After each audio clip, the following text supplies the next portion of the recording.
তাণ্ডব পাইরেসি হয়েছে আজ দুদিন, বাট এর পরেও মাল্টিপ্লেক্সে রেকর্ড ব্রেকিং কালেকশন কিভাবে দিচ্ছে, এটা কিভাবে পসিবল হচ্ছে? কারণ এটা স্বাভাবিক ব্যাপার, একটা সিনেমা যখন আপনি একদম এইচডি ভার্সন অ্যাভেলেবল পাবেন তখন আপনি সিনেমা হলে গিয়ে সিনেমাটা দেখবেন। তাহলে কেন মাল্টিপ্লেক্সে এরকম রেকর্ড ব্রেকিং কালেকশন দিচ্ছে তাণ্ডব? এইখানে আপনাকে একটা বিষয় মাথায় রাখতে হবে, সিঙ্গেল স্ক্রিনের যে অডিয়েন্স এবং মাল্টিপ্লেক্সের যে অডিয়েন্স দুটোই আলাদা। মাল্টিপ্লেক্সের যে অডিয়েন্সটা থাকে তাদের টার্গেটই থাকে যে ঈদের সিনেমাগুলো তারা সিনেমা হলে গিয়ে দেখবে। তাদেরকে যদি বলেন যে আমি আপনাকে সেই পাইরেটেড ভার্সনটা দিচ্ছি, আপনি ঘরে বসে দেখেন, তারা সেটা দেখবে না। যেটা বললাম যে তাদের সেই প্ল্যানটাই থাকে যে ঈদের সিনেমাগুলো তারা সিনেমা হলে গিয়েই দেখবে। বাট এর মানে এটা নয় যে এই কালেকশনের উপর প্রভাব পড়বে না। প্রভাব পড়বে, হয়তো নেক্সট কয়েকদিনের মধ্যেই প্রভাবটা দেখতে পারবেন। কারণ এই যে ফ্যামিলি অডিয়েন্স যারা মাল্টিপ্লেক্সে সিনেমা দেখে অভ্যস্ত, সেই অডিয়েন্সটা ধীরে ধীরে কমে যাবে। পরবর্তীতে যে অডিয়েন্সটা থাকবে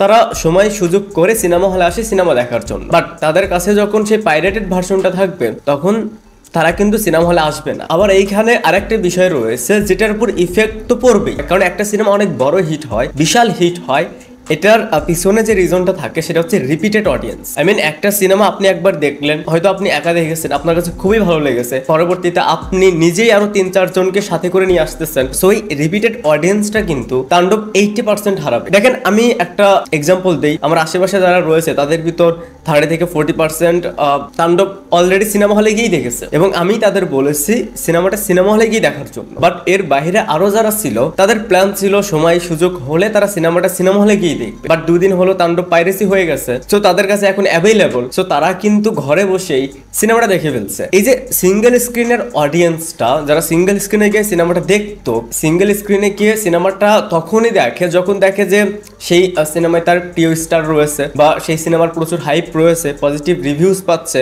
তখন সাধারণ যে দর্শক, আমি এখানে ফ্যানবেসের কথা বাদই দিলাম, যে সাধারণ দর্শক তখন তারা ভাবে যে ওকে তাহলে সিনেমাটা সিনেমা হলে গিয়ে দেখে আসি। আর যারা মাল্টিপ্লেক্সের অডিয়েন্স তারা সেটা দেখবে। আর যারা সময় সুযোগ করে আশেপাশে সিঙ্গেল স্ক্রিন যদি থাকে, যদি সময় হয়, তাহলে তখন তারা সিনেমাটা সিনেমা হলে গিয়ে দেখবে। বাট তাদের হাতে যখন এই পাইরেটেড ভার্সনটা থাকবে তখন তারা ভুলেও সিনেমা হলে যাবে না। এখন এমন নয় যে তারা শুধু পাইরেটেড ভার্সনই দেখে, হ্যাঁ একটা শ্রেণী রয়েছে তারা কখনোই সিনেমা হলে যাবে না, তারা অপেক্ষাই থাকে পাইরেটেড ভার্সনে। বাট আরেকটা অডিয়েন্স রয়েছে যারা সিনেমা হলে যাবে, বাট তারা দেখতে পাচ্ছে যে আমার কাছে এইচডি প্রিন্ট, এইচডি ভার্সন রয়েছে অ্যাভেলেবল, তাহলে আমি কেন সিনেমা হলে যাব? এই দোষটা এই শ্রেণীর অডিয়েন্সকে দিতে পারবেন না যে তারা কেন সিনেমা হলে গিয়ে সিনেমাটা দেখছে না। এই জন্যই গতকালের একটা ভিডিওতে বলেছিলাম, এই পাইরেসি নিয়ে যখন ভিডিওটা বানাই, যে পরবর্তী সিনেমা বানানোর আগে এইটাতে সতর্ক থাকতে হবে যে কে বা কারা পাইরেসি করছে তাদেরকে আগে ধরতে হবে, এরপর সিনেমা বানাতে হবে। তাণ্ডব অলরেডি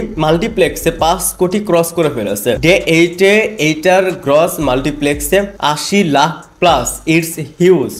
এই জন্যই বলছিলাম যে ডে 8-এ এসেও যেটা হয়ে গেছে তাণ্ডবের সাথে, এরপরেও এই সিনেমাটা রেকর্ড ব্রেকিং কালেকশন। এটা কিন্তু জাস্ট মুখে বলে দেওয়ার মতন কথা নয়। একটা সিনেমা পাইরেসি হয়ে গেছে, এরপরে মাল্টিপ্লেক্সে কালেকশন রেকর্ড ব্রেকিং। সো যত দ্রুত সম্ভব এটার সাথে কে বা কারা জড়িত তাদেরকে খুঁজে বের করা, না হলে সামনে আরো যা হবে সেটা আরো ভয়ঙ্কর। এমনও হতে পারে যে সিনেমা রিলিজের দিনই, আমরা যেমন ইন্ডিয়ান সিনেমাগুলোতে দেখে থাকি সিনেমা রিলিজের দিনেই রাতেই চলে আসে, সেটা যেন বাংলা সিনেমার ক্ষেত্রে না হয়। ভিডিওটা দেখার জন্য অসংখ্য ধন্যবাদ। এই চ্যানেলে যদি প্রথমবারের মতন হয়ে থাকেন তাহলে প্লিজ সাবস্ক্রাইব।